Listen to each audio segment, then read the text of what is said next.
Baik, Assalamualaikum warahmatullahi wabarakatuh. Perkenalkan, nama saya Raja Putra Jati Alkifari dari nomor absen 20. Hari ini saya akan menjelaskan tentang program C++.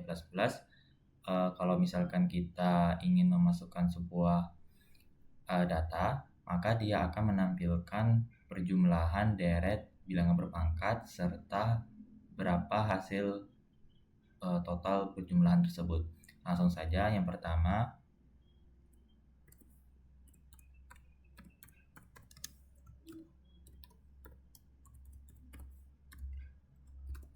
di sini kita menggunakan include IOStream. Include IOStream sendiri berguna untuk header utama dalam sebuah program C++, di mana dalam header utama ini kita memasukkan program perintah seperti cin, cout, dan juga endl. Setelah itu,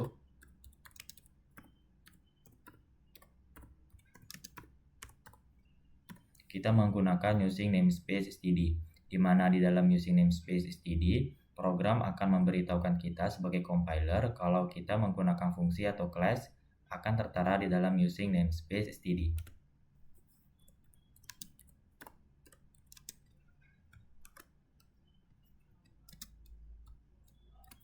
Di sini int main fungsinya sebagai fungsi utama dalam program C++, di mana int main sendiri ibaratkannya itu sebagai wadah utama untuk menampung program C++ yang ingin kita masukkan.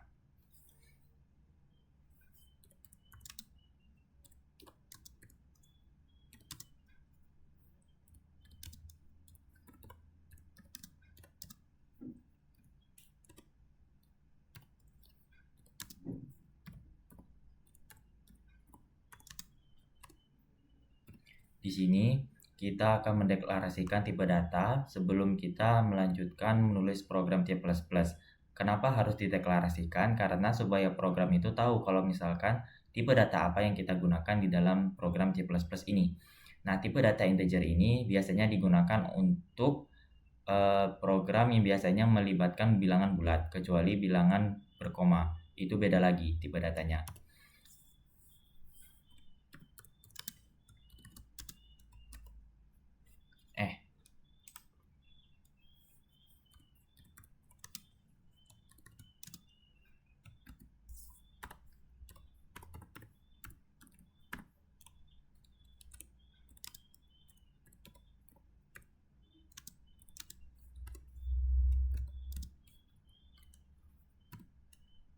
Di sini kita akan cout, artinya mencetak, masukkan nilai n.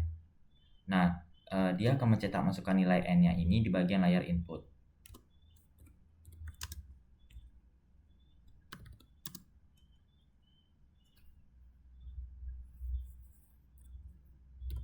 Setelah itu cin, dia akan meminta kita sebagai compiler untuk memasukkan tipe data di dalam nilai n.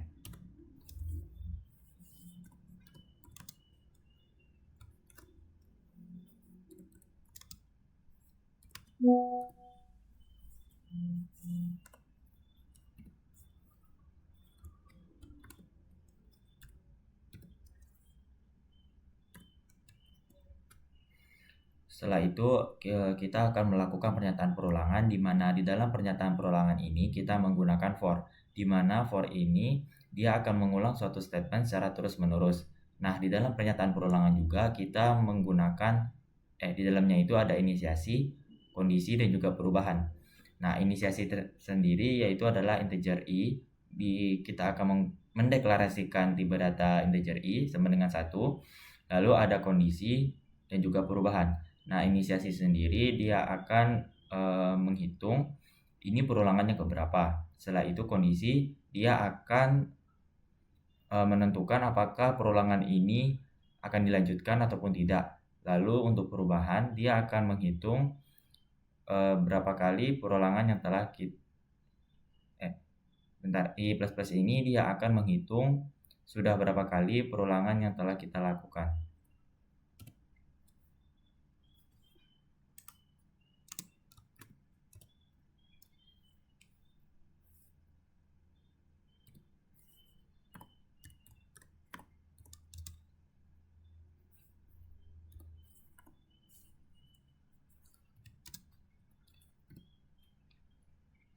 Di sini Kalau misalkan dia nih mengulang, maka program yang akan ditampilkannya itu adalah pangkat sama dengan 1.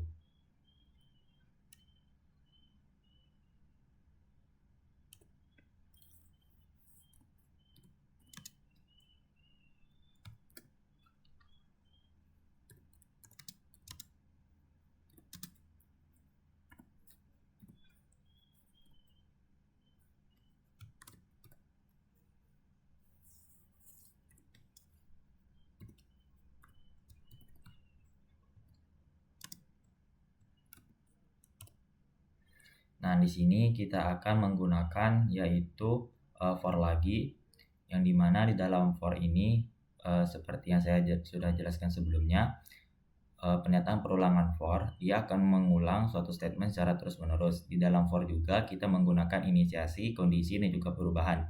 Nah, tetapi inisiasinya tersebut sebelumnya itu kan inisiasinya itu I sama dengan 1. Nah, bedanya yang di sini adalah J sama dengan 1. Yang dimana inisiasi tersebut sama, dia akan mengetahui ini perulangan yang keberapa. Setelah itu kondisi tersebut dia akan menentukan apakah perulangan ini akan tetap dilanjutkan atau tidak. Setelah itu perubahan, dia akan menghitung perubahan berapa kali perulangan yang telah terjadi. Setelah itu kita masukkan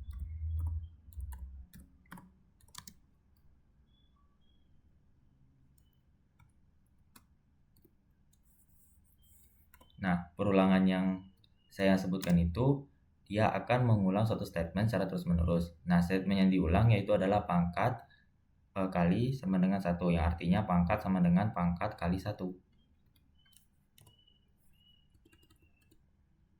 Setelah itu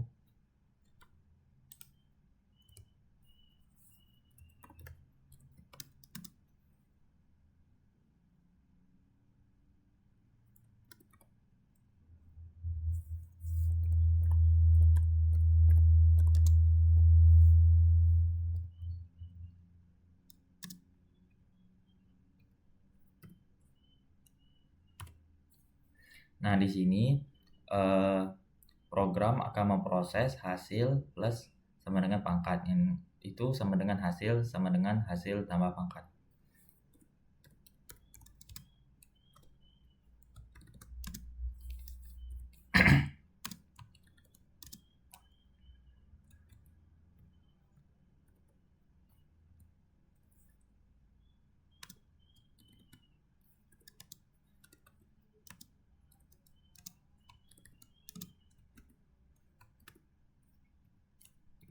Nah, di sini si out dia akan mencetak nilai I. Setelah itu ini tanda pangkat. Setelah itu nilai I untuk tambah akan ditambahkan di bagian layar input.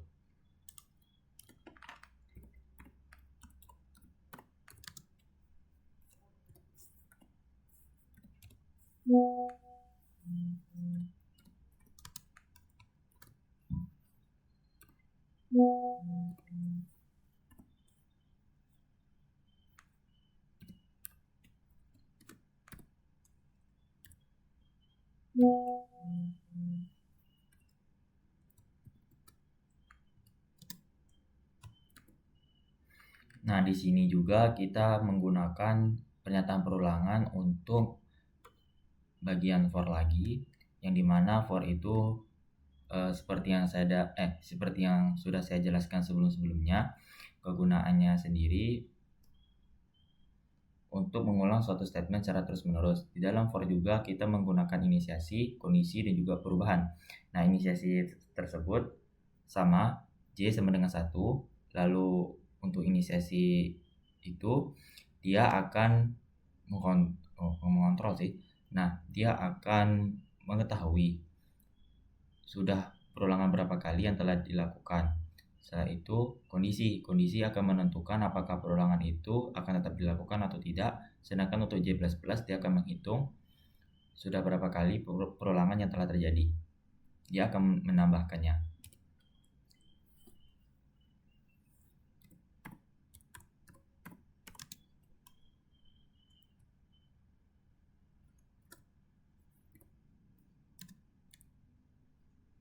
Di sini proses statement yang akan diulang yaitu adalah pangkat kali sama dengan n.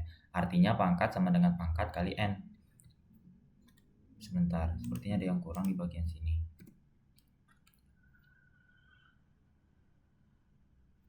Oke.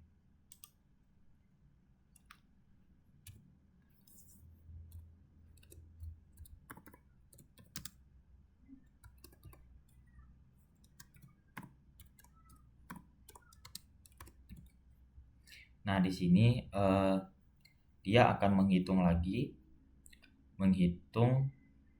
proses data yang dimana hasil plus sama dengan pangkat. Artinya hasil sama dengan hasil tambah pangkat.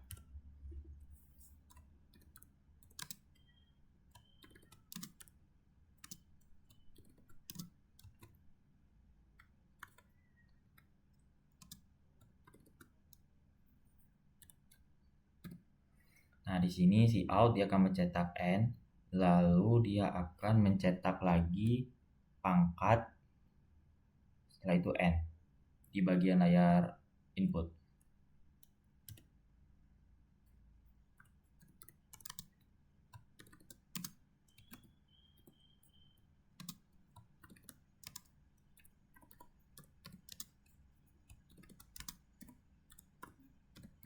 Nah, di sini dia akan mencetak lagi, si out dia akan mencetak sama dengan, lalu untuk hasilnya dia akan ditampilkan setelah sama dengan ini. Lalu untuk handle dia akan merapikan codingan kita supaya terlihat lebih rapi, karena handle sendiri artinya yaitu codingan akan turun satu baris compiler di bawahnya. Kita coba. Bismillahirrahmanirrahim.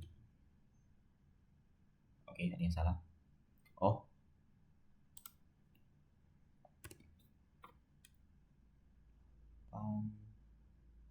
pangkat.